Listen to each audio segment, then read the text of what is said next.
Rahayu, video ini akan menjelaskan prinsip kontinuitas dari hukum Bernoulli pada pipa Venturi.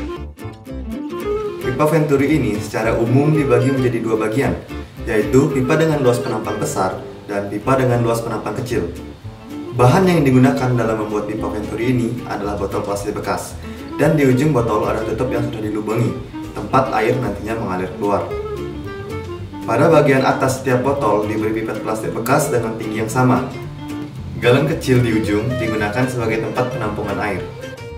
Fungsi dari botol dengan luas penampang besar dan kecil adalah untuk menciptakan perbedaan kecepatan air di dalam pipa Venturi. Pipet pada setiap botol digunakan untuk menunjukkan perbedaan tekanan air antara botol besar dan kecil. Fungsi dari galon kecil adalah untuk menampung air yang akan dialirkan ke dalam pipa Venturi. Menurut prinsip kontinuitas, laju aliran fluida berbanding terbalik dengan luas penampang pipa. Ini artinya air akan mengalir lebih cepat di pipa yang lebih kecil dibandingkan pipa yang lebih besar. Sedangkan, menurut hukum Bernoulli, tekanan fluida berbanding terbalik dengan kecepatannya. Karena air mengalir lebih cepat di pipa dengan penampang kecil. Akibatnya, tekanan air pada pipa kecil akan lebih kecil daripada tekanan di pipa besar. Perbedaan tekanan ini akan mendorong air ke dalam pipet, sehingga menimbulkan perbedaan ketinggian pada kolom air. Untuk membuktikan ini, kami akan mendemonstrasikannya dengan pipa Venturi yang telah kami buat. Pertama, isi galon penampungan air hingga penuh. Lubang di tutup botol dipastikan tertutup rapat agar air tidak mengalir keluar.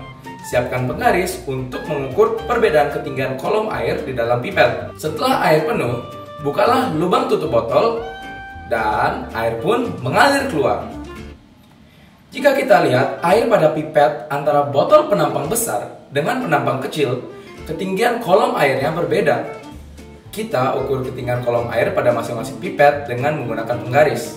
Berdasarkan hasil pengukuran, tinggi kolom air di pipet pipa besar adalah 8 cm, sedangkan di pipet pipa kecil adalah 6 cm, sehingga selisih ketinggiannya adalah 2 cm.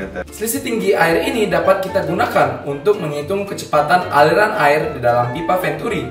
Berikut adalah perhitungannya. Hasil perhitungan ini menunjukkan bahwa pada pipa besar air mengalir dengan kecepatan 0,16 meter per second. Sedangkan pada pipa kecil, air mengalir dengan kecepatan 0,64 meter per second. Melalui percobaan ini, dapat kami simpulkan bahwa pipa Venturi yang telah kami pelajari ternyata benar.